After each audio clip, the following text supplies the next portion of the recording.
Lex regicide superflua prognansia incongrua. Hukum adalah hal yang bertentangan dan tidak layak. Assalamualaikum warahmatullahi wabarakatuh. Shalom, Om Swastiastu, Namo Buddhaya, salam kebajikan, dan salam sejahtera untuk kita semuanya. Salam konstitusi.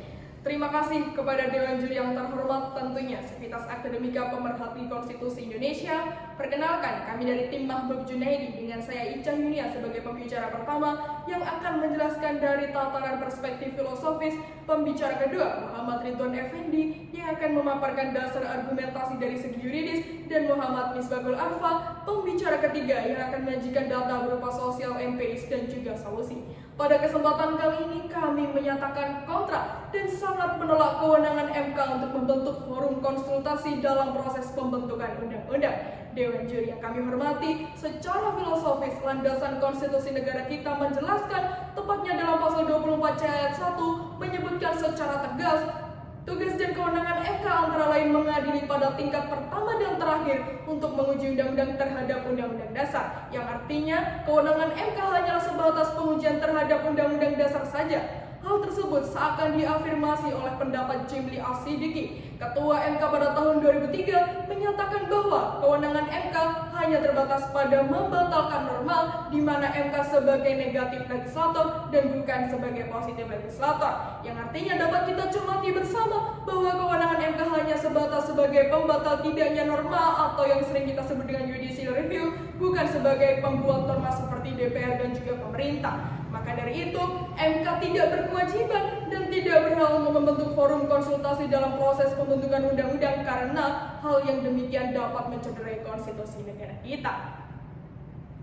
Sri Sumantri mengenai konsepsi negara hukum menyatakan bahwa pemerintahan dalam menjalankan tugas dan kewajiban harus berdasarkan hukum dan peraturan perundang-undangan yang ada. MK sebagai Guardian of Constitution memiliki kewajiban untuk menjadi pintu terakhir agar tidak terjadi lagi norma dari sebuah undang-undang yang kemudian menimbulkan persoalan konstitusi. Harus ada lembaga yang menyeimbangkan konstitusi sebagai wujud checks and balances kewenangan Mahkamah Konstitusi sebagaimana diatur dalam Undang-Undang Nomor 24 Tahun 2003, di mana kewenangan Mahkamah Konstitusi terbatas pada 5 kewenangan. Yang pertama adalah pengujian undang-undang terhadap Undang-Undang Dasar Republik Indonesia tahun 1945. Yang kedua adalah sengketa kewenangan lembaga negara. Yang ketiga adalah pembubaran partai politik. Yang keempat adalah perselisihan tentang hasil pemilihan umum. Dan yang kelima adalah pendapat kepada presiden dan wakil presiden. Kewenangan tersebut jelas menunjukkan bahwa Mahkamah Konstitusi tidak mempunyai kewenangan dalam proses pembentukan undang-undang dalam kondisi apapun. Amandemen Undang-Undang Dasar Negara Republik Indonesia tahun 1945 telah mengubah kekuasaan dan kewenangan serta pola hubungan antar lembaga negara,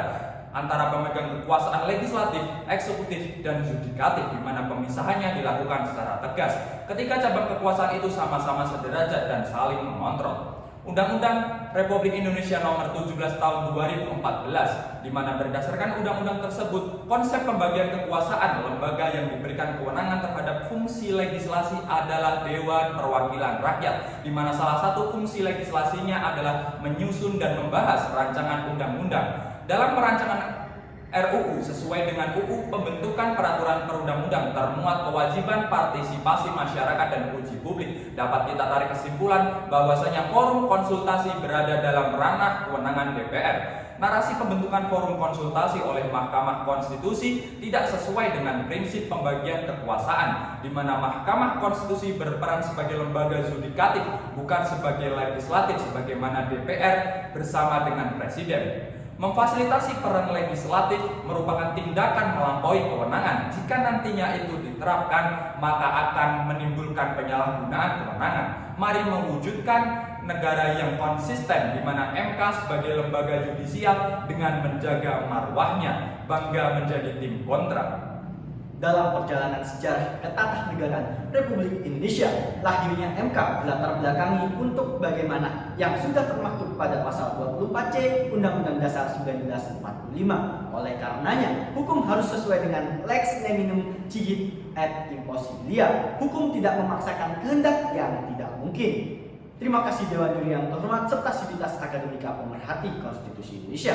Dewan Juri yang terhormat, di sini saya akan menguatkan bangunan argumentasi kami serta akan menyampaikan mekanisme yang sungguh solutif dan komprehensif. Dewan Juri yang terhormat, menurut Carl J. Friedrich dalam teorinya memandang bahwa cara pembatasan yang efektif adalah dengan membagi kekuasaan. Sejatinya, jika kita merujuk pada putusan MK nomor 69/PUU/20/2022 mengatakan pembentukan peraturan perundang-undangan tidak boleh melanggar asas kedayagunaan dan hasil kegunaan, atas kejelasan perumusan dan atas keterbukaan melalui serangkaian kegiatan untuk memperoleh partisipasi publik pun, MK juga tidak berpendapat proses pembentukan Undang-Undang P3 tidak bertentangan dengan Undang-Undang Dasar 1945. Sejatinya Dewan Juri yang terhormat, lahirnya MK dalam hal ini adalah sebagai negatif legislator, yang dimana kewenangan MK hanya sebatas sebagai pembatal tidaknya norma atau judicial review undang-undang terhadap Undang-Undang Dasar sesuai dengan pasal 24C ayat 1 Undang-Undang Dasar 1945 dan juga pasal 10 Undang-Undang Mahkamah Konstitusi. Dewan Juri yang terhormat, menurut Jimli Asidiki, mantan ketua MK pun menyatakan bahwa kewenangan MK hanya terbatas pada membatalkan norma, di mana MK sebagai negatif legislator dan bukan sebagai positif legislator. Selain itu, Indonesia sebagai negara dengan sistem hukum civil law, maka terdapat pembatasan peran hakim dalam membuat produk hukum. Menjadi tujuan yang jelas adanya sistem ini. Dapat kita bayangkan Dewan Juri yang terhormat, ketika forum konsultasi ini dibuat dalam proses pembentukan peraturan perundang-undangan, maka akan terjadi di conflict of law dalam penerapan dan penegakannya. Merujuk pada pandangan dari mantan ketua MK bahwa sebagai mekanisme of checks and balance atas separation of power, pelaksanaan prinsip tersebut diperlukan untuk menjaga agar tidak terjadi overlapping antara kewenangan dan yang ada dalam hal tersebut. Dengan mendasarkan pada prinsip negara hukum, maka sistem kontrol yang relevan adalah sistem kontrol judisial, yang mana dalam kontrol judisial tersebut yang dimaksud adalah kontrol judisial mengawasi tindakan pemerintah terhadap keputusan yang dibuatnya dan juga hal-hal yang di luar keputusannya, termasuk di dalamnya judicial review sendiri. Dewan Juri yang terhormat mengacu pada negara abdidaya yakni Amerika Serikat, maka Amerika Serikat pun hingga saat ini belum menerapkan hal tersebut. Lalu Dewan Juri yang terhormat menginjak pada tataran solusi yang kami tawarkan, yakni ada dua tataran solusi. Yang pertama adalah penguatan fungsi legislasi DPR dalam membentuk peraturan perundang-undangan. Lalu yang kedua adalah penguatan legislative review di dalamnya.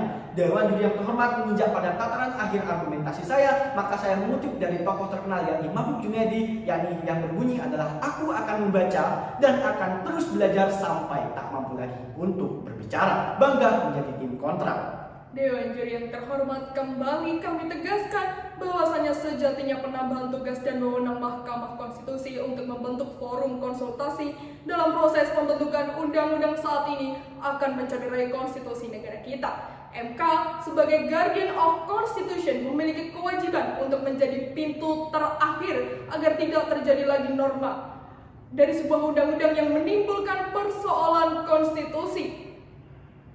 Harus ada lembaga, harus terdapat lembaga yang menyeimbangkan konstitusi sebagai wujud check and balances.